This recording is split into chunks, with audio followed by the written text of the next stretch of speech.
I never imagined a sentence could split a room in half. Not with shouting, not with slammed doors, just 12 calm words spoken by my father, sitting at the head of the dining table like a judge delivering a verdict he'd rehearsed in his sleep. "I know you paid off the $680,000 mortgage," he said, fingers folded, voice steady, "but we're giving the house to your brother." For a moment, I honestly thought I'd misheard him. The house. The house I bought my first suit for. The house I missed birthdays for. The house I drained my savings for, month after month, quietly without telling a soul, because I believed family meant something sacred. I felt the blood leave my face. "Dad," I said slowly, like I was stepping across ice, "what do you mean, giving?" My mother didn't look at me. She kept adjusting the napkins like they'd suddenly become the most important thing in the world. My brother, Ryan, leaned back in his chair with his arms crossed, lips pressed together, trying and failing to hide a smile. "We discussed it," Dad said. "Ryan needs stability." Stability? I almost laughed. I was the one who had worked 2 jobs through my 20s, the one who took night shifts and client calls at midnight, the one who delayed marriage, delayed kids, delayed sleep. Ryan had dropped out of college twice. Ryan borrowed money like it was air. Ryan still lived with our parents at 32, and somehow I was the unstable one? "I paid off that mortgage," I said, my voice shaking despite my effort. "Every single payment. I have the receipts." Dad nodded. "We know." That was the worst part. They knew. My chest tightened. "Then why?" "Because you don't need it," my mother finally said, her voice soft but sharp in the way only hers could be. "You're independent. You always land on your feet." I stared at her. That sentence followed me my entire life. When I was 12 and made my own lunches.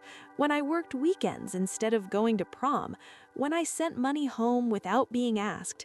"You're strong. You'll be fine. You don't need help." Ryan cleared his throat. "Look, sis, it's not personal." I turned toward him, my hands clenched under the table. "Not personal? You're taking a house I paid for." He shrugged. "Mom and Dad are old. Someone has to take care of them. You're always busy." Busy. Busy keeping their lights on. Busy paying their property taxes. Busy wiring money when the roof leaked and when Ryan crashed another car. Dad leaned forward. "The house is in our name. Legally, it's ours to give." The room went silent. That was when I realized something terrifying. They hadn't forgotten what I did. They had counted on it. I stood up slowly. My knees felt weak, but my spine stayed straight. So this was the plan? Let me pay it off, then hand it to him? My mother looked wounded. "Why are you making it sound ugly?" "Because it is ugly," I said. Ryan scoffed. "You're being dramatic." I grabbed my purse, my hands trembling now. "No, I'm being awake." I walked out before anyone could stop me. The air outside felt colder than it should have. I sat in my car for nearly an hour, staring at the steering wheel, replaying the conversation again and again, hoping I'd find a version where I misunderstood. But there wasn't one. I had paid off a $680,000 mortgage on a house that would never be mine. And that wasn't even the part that hurt the most. The part that hurt was remembering why I did it in the first place. It started 8 years ago. Dad had called me late one night. I remember because I was still in my office, heels kicked off, laptop open, staring at numbers that refused to balance. "Your mother's blood pressure is high," he said. "We might lose the house." I didn't ask questions. I didn't negotiate. I asked how much. When he told me the balance, my stomach dropped. But I said yes anyway, because that's what daughters like me do. We fix things quietly. I refinanced my apartment. I cut vacations. I learned to live on less so they could live without fear. Every payment felt heavy, but it also felt right, like I was building something solid, something that would always be there. I thought I was buying security. What I was really buying was permission for them to erase me. That night, I went home and pulled out every document, bank transfers, statements, emails thanking me for helping out, promises that this will all work out. I laid them across my kitchen table like evidence in a trial where I was both prosecutor and victim. My phone buzzed. Mom. I didn't answer. Then Dad. Then Ryan. I turned the phone face down. For the first time in my life, I didn't rush to fix anything. And something shifted. Not loudly, not dramatically, just enough for me to realize this wasn't the end of the story. It was the beginning. Because while they thought I'd quietly accept it like always, they had no idea what I'd already put in motion months earlier and what they were about to lose. Before we go any further, if you're drawn to stories about quiet strength, betrayal, and the kind of justice that unfolds when someone finally stops shrinking for others, make sure you subscribe to Scarlight Stories. These stories only get deeper from here, and you won't want to miss what comes next. The next morning, I called a lawyer, not to scream, not to threaten, just to ask questions. "Is there any agreement in writing?" she asked. "Yes," I said, my voice steady now. "More than one." There was a pause on the line. Then she said, "Then you're not as powerless as they think." I closed my eyes. For the first time since that dinner, I smiled.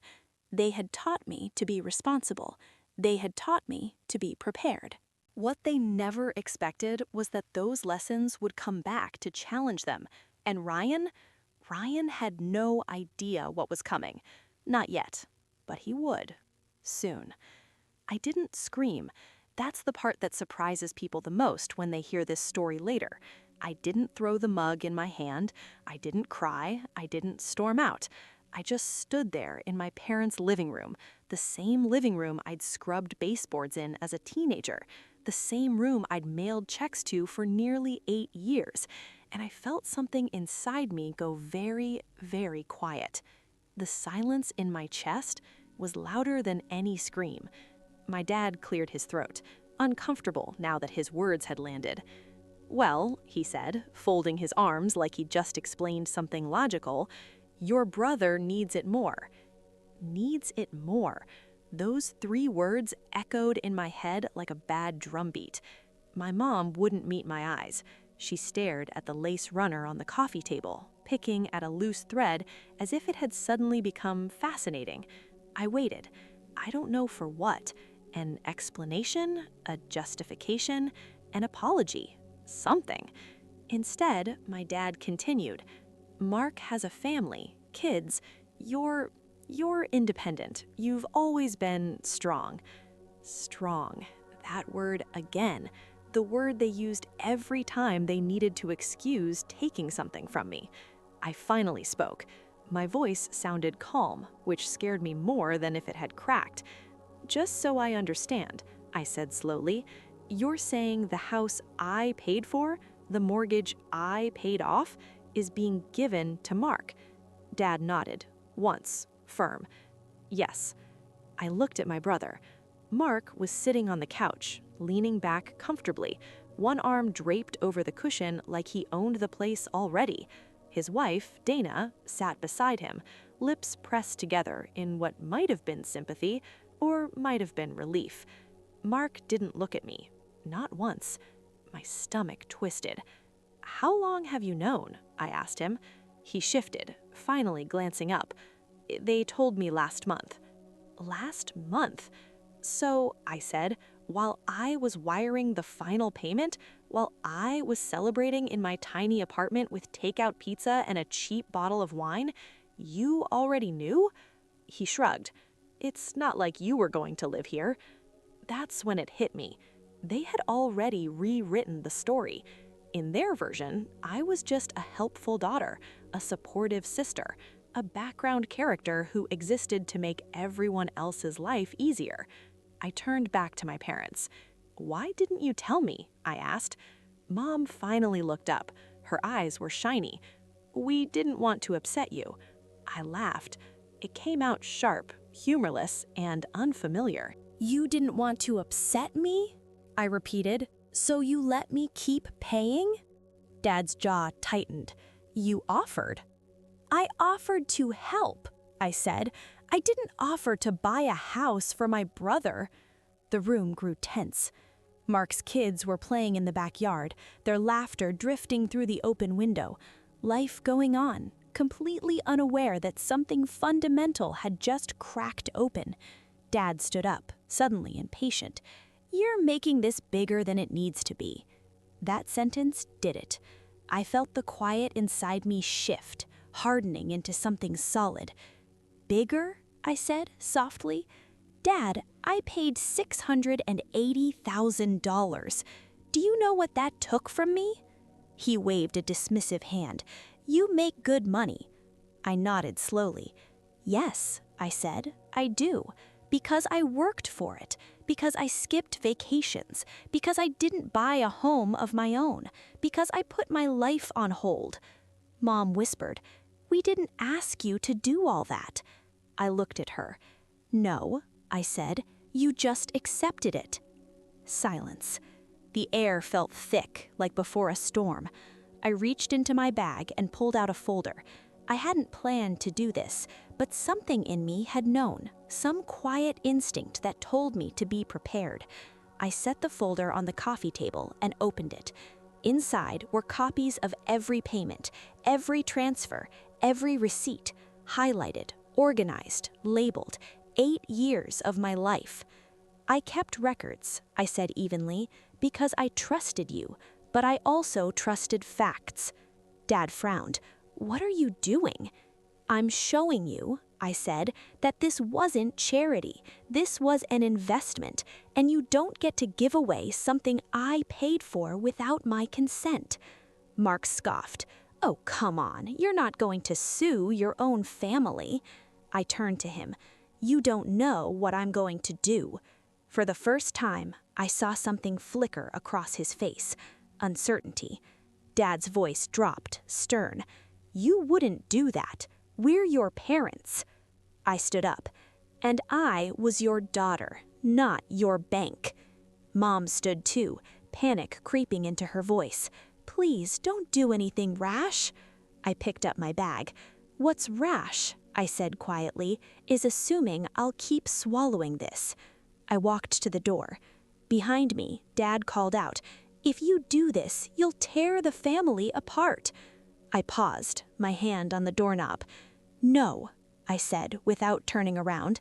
"I'm just refusing to hold it together anymore." I left. The drive home was a blur of red lights and clenched hands on the steering wheel. I didn't cry. Not then. I got home, kicked off my shoes, and sat on the edge of my bed in the dark. That's when it came. 8 years of swallowed resentment, of being the reliable one, the understanding one, the one who didn't need as much. I cried until my chest hurt. Then I stopped, and I made a decision. The next morning, I called a lawyer. Her name was Patricia. She sounded calm, efficient, the kind of woman who didn't flinch at big numbers or complicated family dynamics. I explained everything. She was quiet for a moment after I finished. "Do you have proof?" she asked. "Yes," I said. "Every payment, every email, every text where they thanked me for helping with the mortgage." Another pause. "You didn't just help," she said. "You paid it." I closed my eyes. "That's what I thought." She exhaled. "Then you have options." Options. That word felt like oxygen. "What kind?" I asked. "Well," she said carefully, "depending on how the title is structured, you may have a claim to ownership, or at the very least, reimbursement with interest." Interest. I thought of all the years I'd told myself, "It's fine, it'll come back around, family takes care of each other." I almost laughed. "What if they already transferred the house?" I asked. "Then we contest it," Patricia said, "and I'll be honest, your family won't like it." I stared at the wall. They already don't, I said. When I hung up, my phone buzzed. A text from my mom. Please call me. Your father is very upset. I didn't respond. Instead, I opened my laptop and started a folder labeled My House, because that's what it was. Mine. Over the next week, the messages escalated. From gentle guilt, we did our best, you're being unfair, to outright anger. How could you do this to your own brother, after everything we've done for you?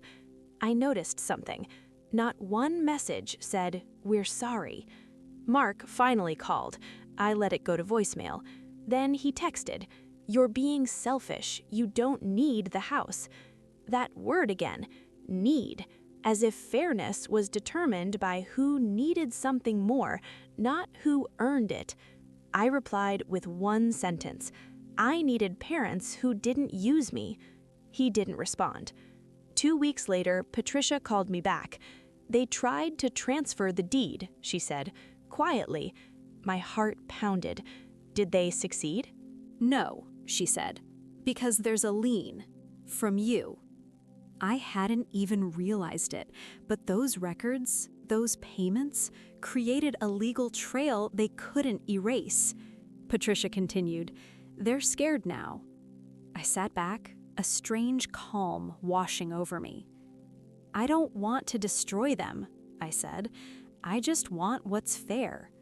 Then hold your ground, she replied. For once.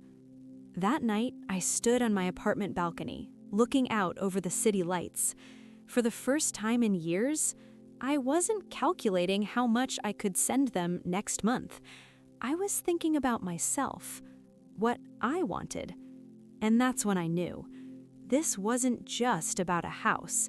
It was about reclaiming my life. And trust me, what happened next? They never saw it coming.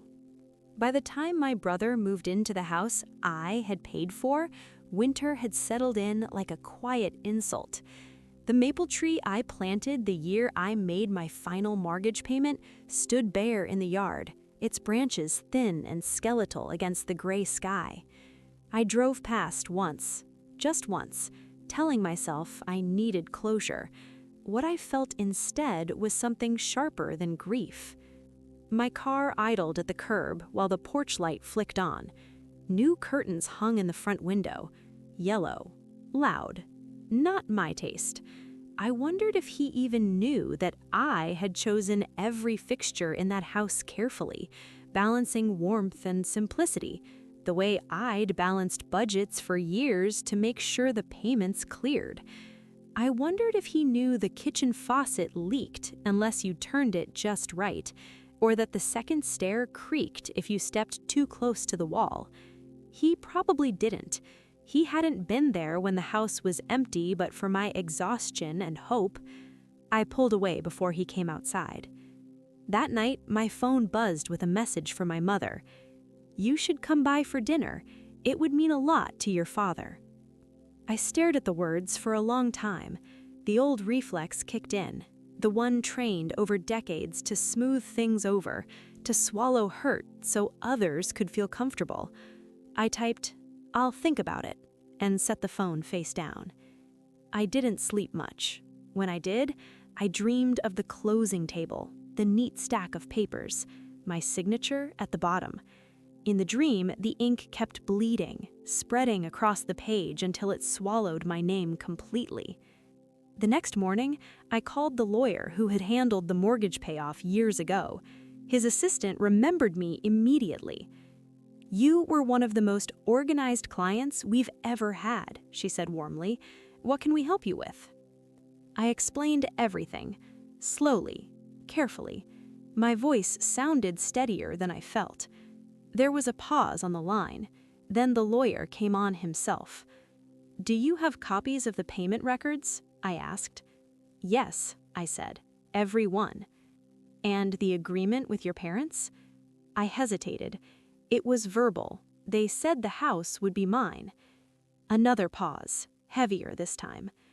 Verbal agreements are harder, he said gently, but not impossible, especially if there's evidence of intent. Messages, emails, witnesses. I thought of the texts from my mother years ago. "Thank you for doing this for us. We couldn't keep the house without you. One day it will all be yours." "I have messages," I said. "Good," he replied. "Bring everything in." When I hung up, my hands were shaking, not with fear, with something closer to resolve. Over the next week, I dug through my digital life like an archaeologist uncovering proof of a civilization no one wanted to acknowledge. Bank transfers, spreadsheets, screenshots of texts saved more out of sentiment than strategy. Each piece told the same story. I had paid, I had been thanked, I had been promised. I printed everything and slid it into a folder. Blue, the same color as the front door of the house. At the lawyer's office, I laid it all out. He flipped through the pages slowly, his brow furrowing deeper with each one. "This is significant," he said finally. "It shows reliance. You made payments under the belief that ownership would transfer to you." "So what does that mean?" I asked. "It means," he said, looking directly at me, "that you have a case." The word landed with unexpected weight. A case. Not a complaint, not a feeling, something solid. I left his office feeling lighter and heavier at the same time. Lighter because I wasn't crazy. Heavier because pursuing this meant crossing a line my family had always dared me to approach but never cross. That evening, my brother called. I almost didn't answer. Almost. "What's going on?" he asked without preamble. "Mom says you're talking to a lawyer." "So she told you," I said. "She's worried," he replied. "We all are." I laughed softly. "All?" "You know what I mean." "No, I don't think I do." There was an edge in my voice I didn't bother to smooth. Silence stretched between us.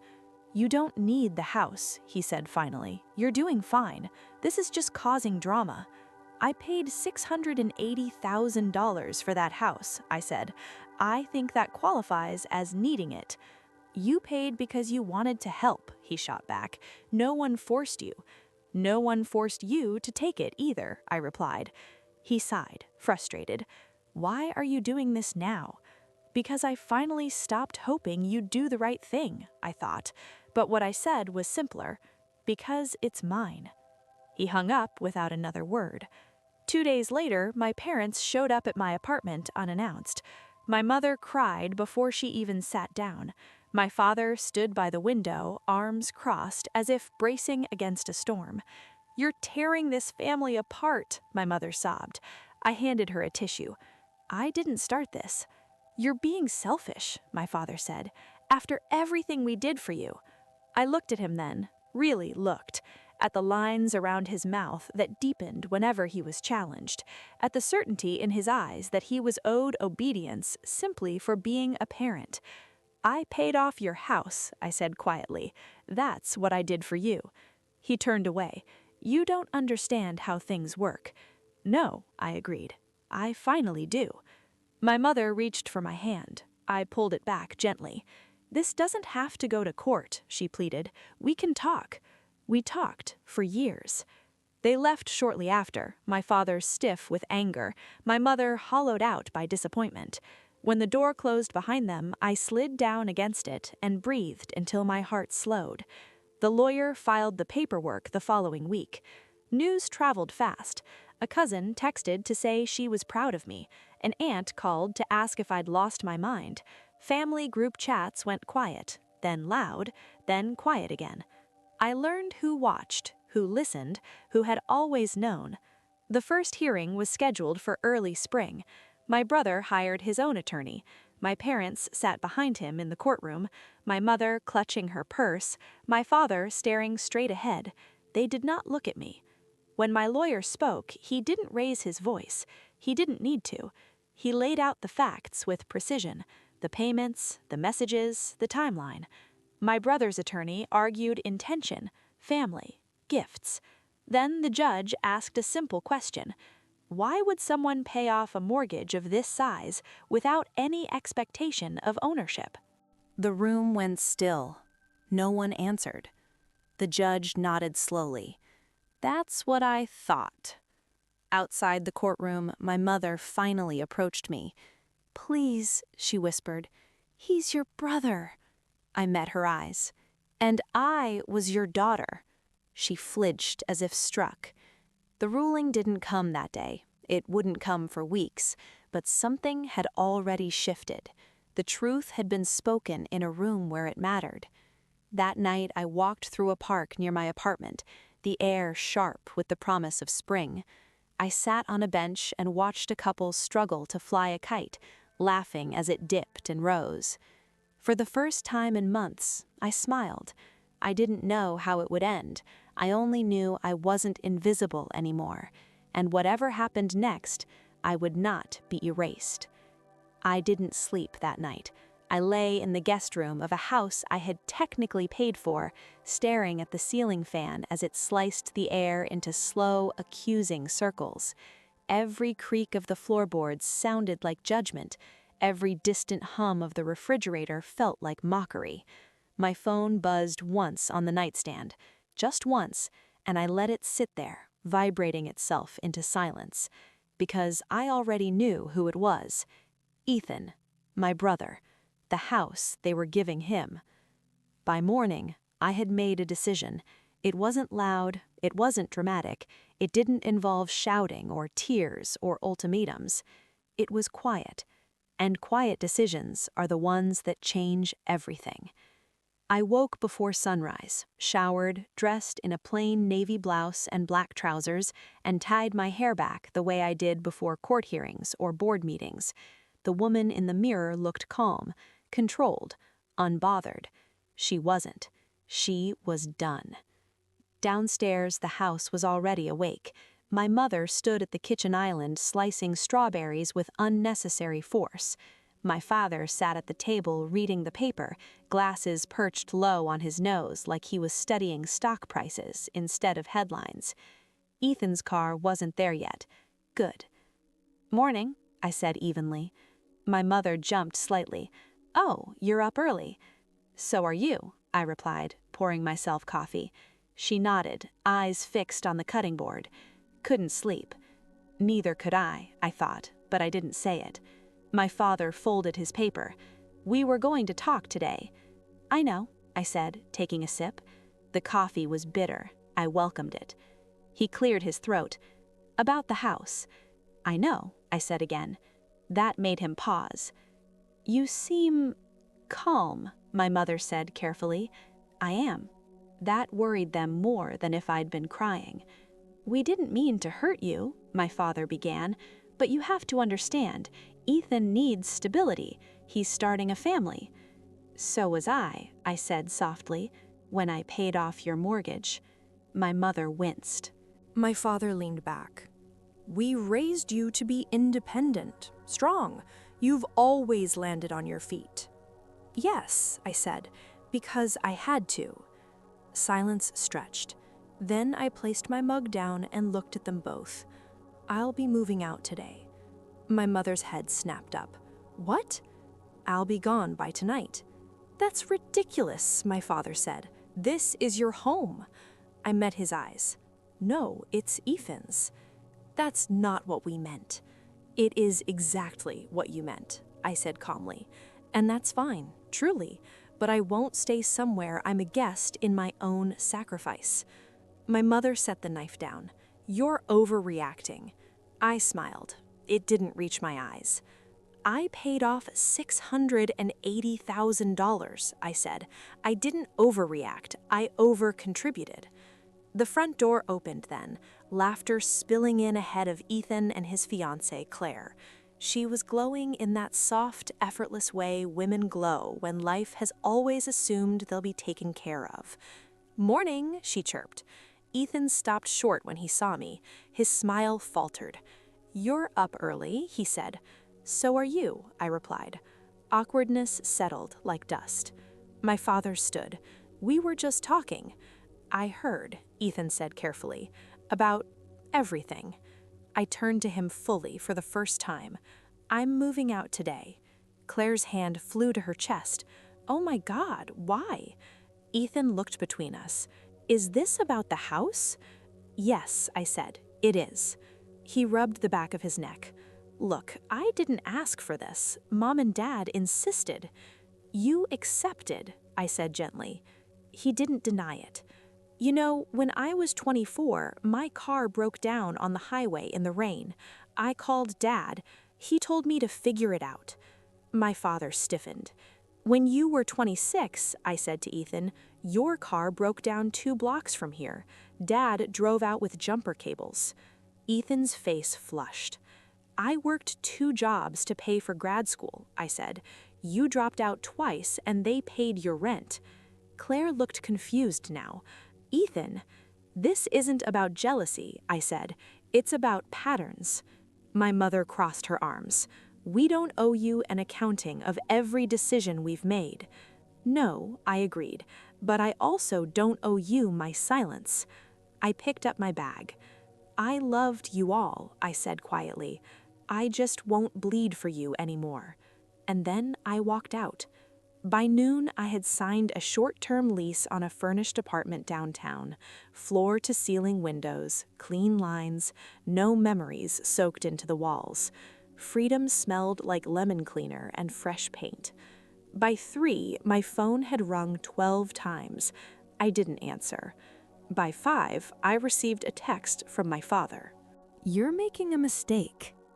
I didn't reply, because at 6 o'clock, I was sitting in a conference room overlooking the river, meeting with a lawyer I had worked with before, someone sharp, discreet, and very good at her job. Let me get this straight, she said, flipping through documents I had laid out neatly. You paid off the mortgage. Yes. And the title remains in your parents' name. Yes. But there was an agreement? A verbal one, I said, that I would inherit the house. She nodded slowly. That's harder, but not impossible. I'm not here to take the house, I said. She looked surprised. You're not? No, I'm here to protect myself. She leaned back. Go on. I want a lien placed for the full amount I paid, plus interest, legally documented, enforceable. Her eyebrows lifted. You realize that would mean that if they transfer ownership, the debt follows, I finished. Yes. She smiled, sharp and approving. You came prepared. I always do. The papers were filed 2 days later. I didn't announce it. I didn't warn them. The call came from Ethan. What did you do? He demanded. Protected myself, I said calmly. You put a lien on the house. Yes, that means if you want the house, I said, you also want the debt. His voice cracked. That's almost $700,000. Yes, funny how big it sounds when it's not invisible. My mother called next. She was crying. How could you do this to us? I didn't. I did it for myself. My father didn't call, not for weeks. When he finally did, his voice was quieter, smaller. You've made your point, he said. I didn't do this to make a point. I did it because I finally understood mine. The sale of the house fell through. Ethan and Claire couldn't afford it, not with the lien attached. My parents couldn't remove it without paying me back, which they couldn't do. The house stayed in their name, empty, because they couldn't stand to live in it anymore. It reminded them of what they'd taken for granted, of what they'd almost lost, of the daughter who had quietly carried the weight until she put it down. 6 months later, I bought my own place. Not big, not flashy, but it was mine. And when I turned the key in the door for the first time, I didn't feel triumphant. I felt free, and that was worth every dollar. I didn't sleep the night after the hearing, not because I was afraid of losing. That fear had already burned itself out months ago, but because something else had replaced it. Clarity, the kind that hurts before it heals. Morning came quietly. No dramatic sunrise, no thunder, just pale light slipping through the hotel curtains and landing across the paperwork spread on the table. Deeds, bank statements, email threads, court transcripts. evidence of years I had spent paying, fixing, sacrificing. Evidence of love that had only ever flowed one way. My phone buzzed at 7:14 a.m. Dad. I stared at the screen for a long moment before answering. "Hello," I said. His voice sounded smaller than it ever had. "We need to talk." I almost laughed. "We already did," I said calmly. "In court." That was business," he replied. "This is family." I closed my eyes. "No," I said softly.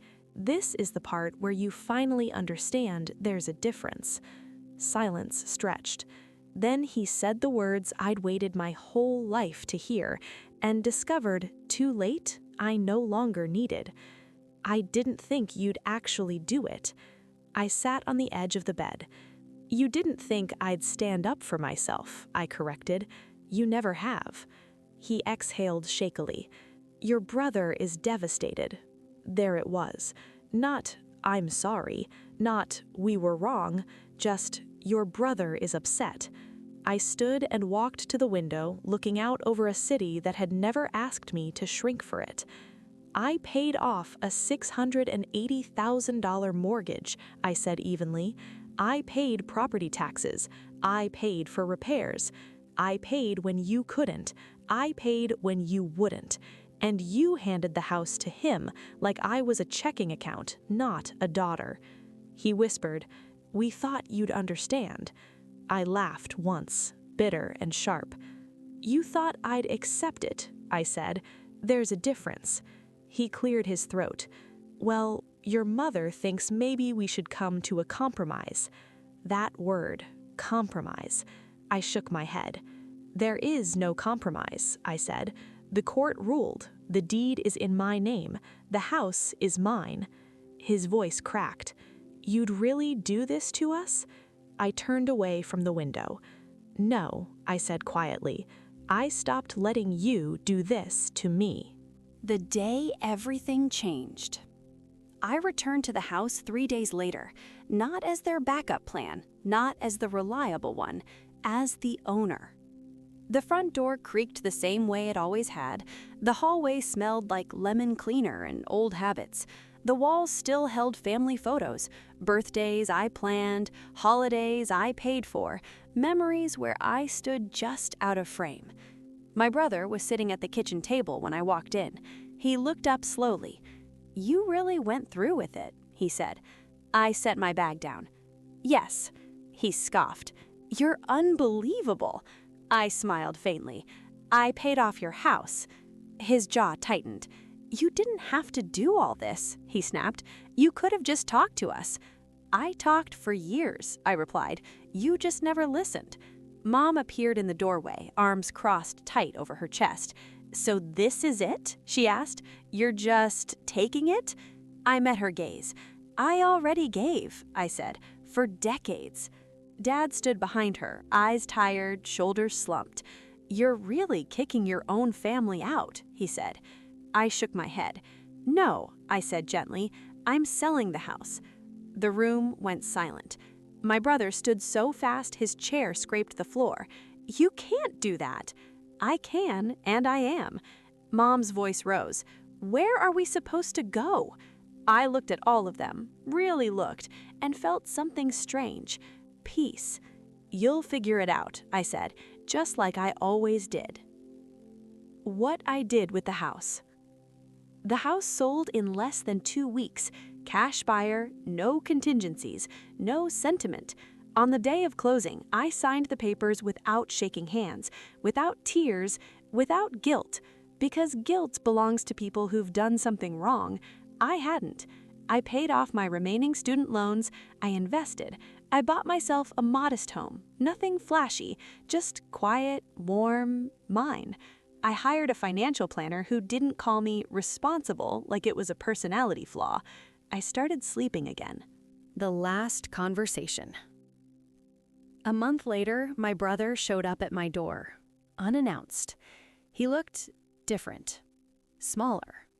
"Can we talk?" he asked. I stepped aside. We sat across from each other in my living room, neutral territory. I didn't realize, he said quietly. I waited. I thought you were just better at handling things, he continued. I didn't know how much they leaned on you. I nodded. They leaned, I said. You rested. He swallowed. I lost the house, he said. They're staying with my wife's parents now. Things are tense.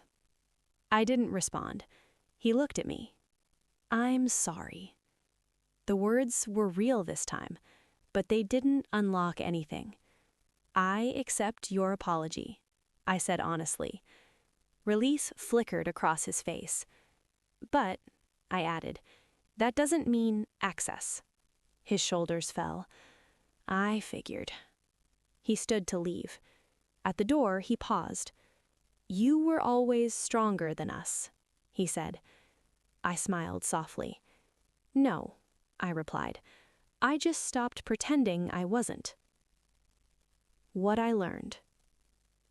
I learned that being reliable is not the same as being respected, that love without boundaries becomes obligation, that sometimes the bravest thing a woman can do is stop rescuing people who keep pushing her into the water. I learned that silence can be trained, and so can obedience, but so can freedom. The ending they never expected. Last week, I drove past the old neighborhood. The house was gone, torn down, lot cleared, waiting for something new. I didn't stop. I didn't need to. Because the truth is, the house was never the ending. I was. And for the first time in my life, everything I built belongs to me.